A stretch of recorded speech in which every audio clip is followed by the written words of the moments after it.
நீங்க எங்க 2 பேரையும் வர சொன்னீங்களாமே? ஆமா டாம், நீங்க 2 பேருமே காலேஜ்ல சேர போறீங்க. 2 பேரும் என்ன படிக்கலான்னு முடிவு பண்ணிருக்கீங்க? உங்களுக்கு என்ன விருப்பமோ அதையே நான் படிக்கிறேன்பா. Okay Tom. சரி ஜிம், நீ என்ன படிக்க போற?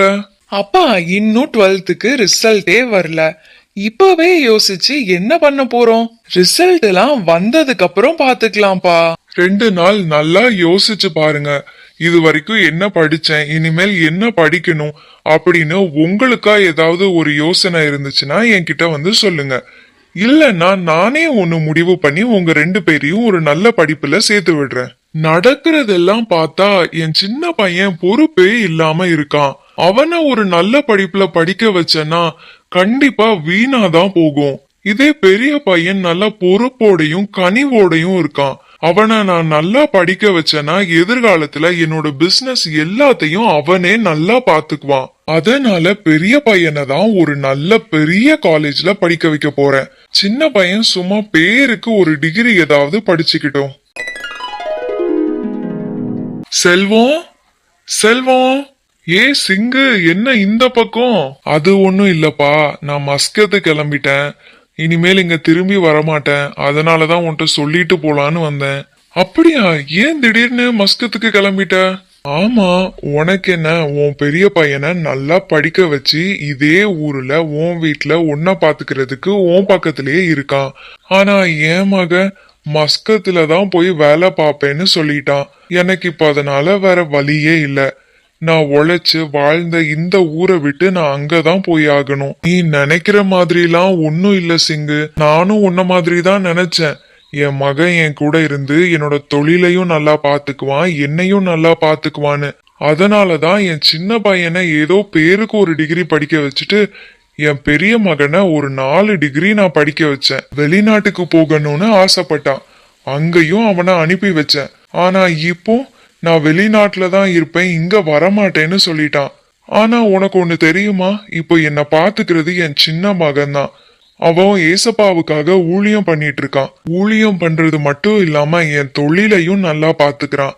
எங்களையும் நல்லா சந்தோஷமா வச்சிருக்கான். அன்னைக்கு என் பெரிய பையன் தான் எல்லாத்தையும் பாத்துக்க போறான், எல்லாத்தையும் கவனிச்சுக்க போறான்னு தப்பா கணக்கு போட்டுட்டேன். ஆனா நான் நினைச்சது ஒண்ணு, நடந்தது ஒண்ணு. கவலைப்படாத சிங்கு, பெரிய பையன் இல்லனாலும் இப்ப சின்ன பையன் உன்னை நல்லா பாத்துக்கிறான்ல. நீ நினைச்ச மாதிரி உனக்கு பிடிச்ச ஊர்லயே இப்ப சந்தோஷமா இருக்க.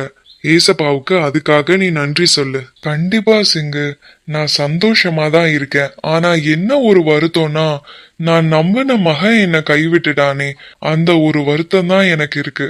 சரி செல்வம், அதெல்லாம் நினைச்சு நீ கவலைப்படாத. நான் கிளம்புறேன். உனக்கு அடிக்கடி போன் பண்றேன். நீ உன் உடம்ப நல்லா பாத்துக்கோ.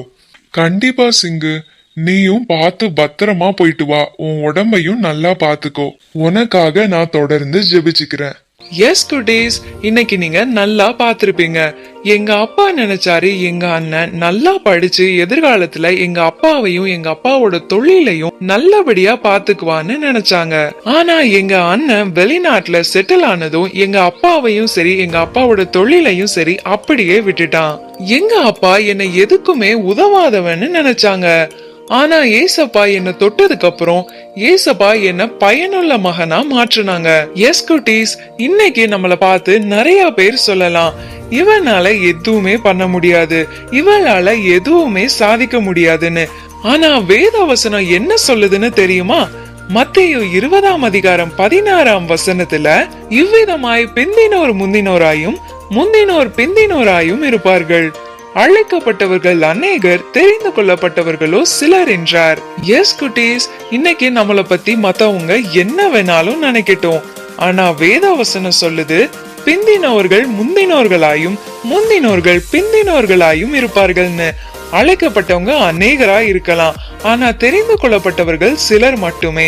இன்னைக்கு நம்மள ஒண்ணுமே உதவாதுன்னு சொல்லி ஒதுக்க வச்சவங்க கண்ணு முன்னாடி ஏசப்பா எல்லாத்தையும் சாதிக்க வைப்பாங்க. நம்ம எவ்வளவாயும் ஞானம் இல்லாதவர்களா இருக்கலாம், தகுதி இல்லாதவர்களா இருக்கலாம், ஆனா ஏசப்பா நம்மள தொட்டுட்டாங்கன்னா கண்டிப்பா ஏசப்பா நம்மள அநேகருக்கு சாட்சியா எடுத்து பயன்படுத்துவாங்க. நானும் எதுக்கும் தகுதி இல்லாதவனாதான் இருந்தேன். ஆனா ஏசப்பா என்ன தொட்டதுக்கு அப்புறம் தன்னோட வேலையை செய்யறதுக்கு பாக்கியமான ஒரு ஊழியக்காரனா என்ன தேர்ந்தெடுத்து கொண்டாங்க.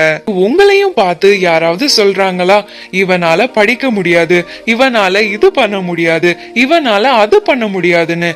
ஏசப்பா சொல்றாங்க, பிந்தினோர்கள் முந்தினோராயும் முந்தினோர்கள் பிந்தினோராயும் இருப்பார்கள்.